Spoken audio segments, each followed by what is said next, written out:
বন্যা কবলিত পশ্চিম মেদিনীপুর জেলার ঘাটাল, তাই সাংসদ দেবীর নির্দেশে নৌকায় করে ঘাটালের বন্যা দুর্গত মানুষদের কাছে পৌঁছে যাচ্ছে রান্না করা খাবার।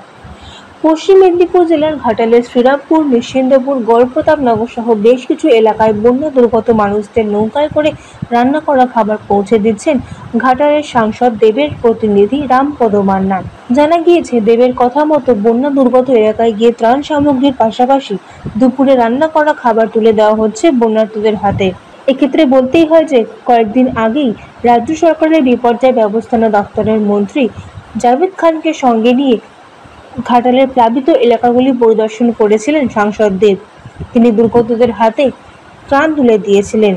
আর এবার তারই নির্দেশে বর্তমানে বন্যার্তদের বাড়ি বাড়ি পৌঁছে দেওয়া হচ্ছে রান্না করা খাবার।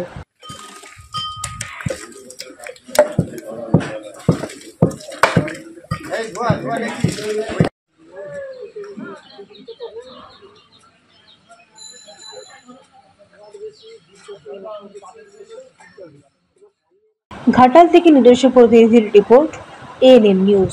আরও খবরের আপডেট পেতে সাবস্ক্রাইব করুন আমাদের ইউটিউব চ্যানেলটি আর বেল আইকনে ক্লিক করুন নোটিফিকেশনস পেতে।